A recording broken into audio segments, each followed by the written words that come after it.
Hi, my name's Waugh-Bacchus, and this short video is a reading from the book Platonic, which is a novel that I've written. Now, I should say at this stage, if you're under 15, then you really shouldn't be listening to this because it's got some very bad words in there. So please stop the tape, not just the tape you're watching, it's on YouTube, I guess, and go and do something more interesting instead. Put in Budgie the Helicopter, or something like that. I don't know. Anyway, but if you're over 15, then you can listen to this. So I'll tell you a little bit about it. Platonic, it's a romantic comedy, and it's about platonic relationships, I guess not too surprisingly. Now, this particular scene I'm going to read involves our hero and heroine, Jack and Hayley. They work together, they're best friends, and they are attending the christening of Hayley's niece, I think, something like that. And the scene is they're running about 15 to 20 minutes late. Everyone else is in the church and they have just arrived, so clearly they're a little bit flustered. So, if you're sitting comfortably, I shall begin. They reached the large wooden doors and Hayley took a brief moment to compose herself, taking in a couple of deep breaths. "You're not going to hyperventilate on me, are you?" Jack's smile was swiftly removed from his face by Hayley's reciprocal scowl. "Come on and be quiet." Hayley pushed the doors. They didn't move. She pushed them again, only a little harder this time. They didn't move. Silence. Jack was desperate to say something, but felt it safer to say nothing and avoid any eye contact. He also thought it would be really good if he could somehow manage to lose the smile that was slowly and uncontrollably spreading across his face. Hayley knew Jack wanted to say something because this situation was exactly the sort of situation that Jack would. She too wanted him to say something, as this would give her a good excuse to vent some frustration by thumping him again. She waited briefly, avoiding eye contact as well, but still Jack held firm. In her frustration, she thumped into the door this time, but still to no avail. "Oh, fuck it!" Hayley uttered rather more loudly than you should perhaps want to at the doors of a place of worship. Jack's smile now spread fully across his face, and he could hold his vow of silence no longer. "I don't think fucking it's the answer." Hayley turned and landed a couple of smacks on Jack's arms, which she had already wisely raised in order to protect his beaming face.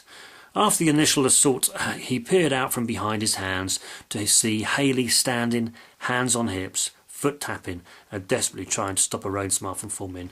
"Well, Mr. Smartypants, have you got any suggestions?" "Well, you've pushed it already. I think we're both really against the idea of fucking it. So what about—" Jack grabbed the handle, pulling it instead.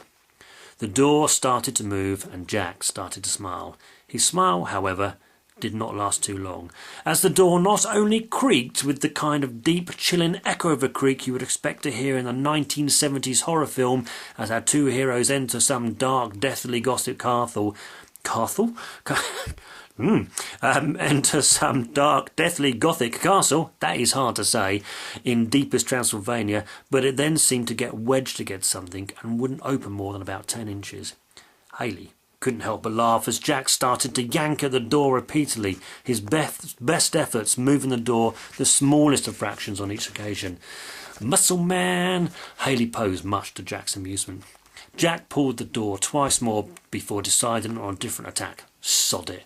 And he pushed, well, almost slammed the door shut. Both Jack and Hayley froze, and the grins that had been present moments earlier fell from their faces. "Did you hear that?" Hayley asked. Jack didn't need to answer as the door slowly opened. A tall, elderly man in white robes stood before them. He beckoned them inside with his left hand. His right hand was trying to stem the flow of blood from his nose. "I'm so sorry." Hayley was contrite with embarrassment. "Let me see that." She started to try and prise the man's hand away from his face, but the left hand that had kindly beckoned them inside swatted her hand away. "Oh, God, I'm really sorry." Jack joined in the apology. Hayley nudged him hard to his ribs, whispering, "You can't say God." "Oh, Christ, you're right." Jack genuinely didn't mean to blaspheme again. The man in the robes pulled away his hand to inspect the damage. Both Jack and Hayley winced at the sight of the rather disfigured nose that hung on the poor bloke's face. "You've got blood on your robe." Hayley found herself pointing at his cuffs. "But I guess you can see that." She felt perhaps she should humour him a little, as his continued silence was a little unnerving. "You'll need to put that on a boil wash and put some oxy-action in with it." Now she felt that she should perhaps ask Jack for a shovel, either so she should dig herself a bigger hole or possibly just to bang the guy over his head. And there you go. So that's the book, Platonic. I'm now going to put it in front of the screen. If you like that, then please do go and get a copy. You can order it online. You can get it on a Kindle book as well from Amazon. So yeah, and anything, if you get it, I'll be really appreciated. I'm a self-published author, so it's kind of down to me to get it promoted. Hence this rather unusual blog. Is that what it's called? I don't know. Promo. Who knows? But anyway, if you've got this far, thanks for listening. Cheers.